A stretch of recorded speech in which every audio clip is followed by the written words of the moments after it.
ഇന്ത്യയിലെത്തിയ അഫ്ഗാൻ വിദേശകാര്യമന്ത്രിയുടെ വാർത്താ സമ്മേളനത്തിൽ വനിതാ മാധ്യമപ്രവർത്തകരെ ഒഴിവാക്കിയ സംഭവത്തിൽ വിശദീകരണവുമായി വിദേശകാര്യ മന്ത്രാലയം. അഫ്ഗാൻ വിദേശകാര്യമന്ത്രി സംഘടിപ്പിച്ച വാർത്താ സമ്മേളനത്തിൽ പങ്കില്ല എന്നാണ് ഇപ്പോൾ വിദേശകാര്യ മന്ത്രാലയം അറിയിക്കുന്നത്. വനിതാ മാധ്യമപ്രവർത്തകരെ ഒഴിവാക്കിയതിൽ പ്രധാനമന്ത്രി നിലപാട് വ്യക്തമാക്കണമെന്ന് പ്രിയങ്ക ഗാന്ധി ആവശ്യപ്പെട്ടു. ആർ അച്യുതൻ വിവരങ്ങളുമായി ഇപ്പോൾ ചേരുന്നുണ്ട് ഡൽഹിയിൽ നിന്ന്. അച്യുതൻ, രാഹുൽ ഗാന്ധിയുടെ വിമർശനം കൂടി വരുന്നുണ്ടല്ലോ ഈ വിഷയത്തിൽ, എന്തൊക്കെയാണ് വിവരങ്ങൾ അച്യുതൻ?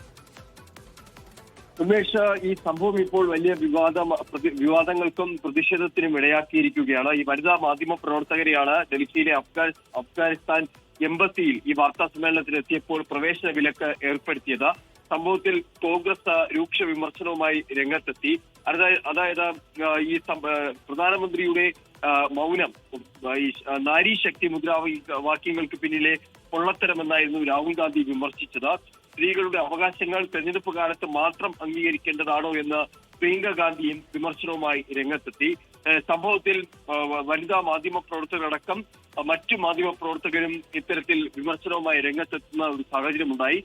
കേന്ദ്ര സർക്കാരിന്റെ ഈ ഒരു മൗനം, ഈ വിഷയത്തിലെ മൗനം അപലപിച്ചുകൊണ്ടാണ് പലരും രംഗത്തെത്തിയിരിക്കുന്നത്. എന്നാൽ ഈ സംഭവത്തിൽ വിദേശകാര്യ മന്ത്രാലയത്തിന്റെ പ്രതികരണം, ഈ അഫ്ഗാനിസ്ഥാൻ വിദേശകാര്യമന്ത്രി സംഘടിപ്പിച്ച വാർത്താ സമ്മേളനത്തിൽ തങ്ങൾക്ക് പങ്കില്ല എന്ന ഒരു മറുപടിയാണ് വിദേശകാര്യ മന്ത്രാലയം ഒറ്റ വരിയിൽ ഈ വിഷയത്തിൽ പ്രതികരിച്ചിരിക്കുന്നത് എന്നതാണ്. എന്തായാലും സംഭവം ഇതിനോടകം തന്നെ വലിയ പ്രതിഷേധത്തിലേക്കാണ് എത്തിയിരിക്കുന്നത്.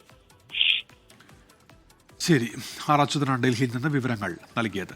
ലോകത്തെവിടെയായാലും ഏത് സമയത്തും 24 വാർത്തകളും ഓഗ്മെന്റഡ് റിയാലിറ്റി പാക്കേജുകളും എക്സ്പ്ലെയിനറുകളും വിശദമായി കാണാൻ ഞങ്ങളുടെ യൂട്യൂബ് ചാനൽ നിങ്ങൾക്ക് സബ്സ്ക്രൈബ് ചെയ്യാം.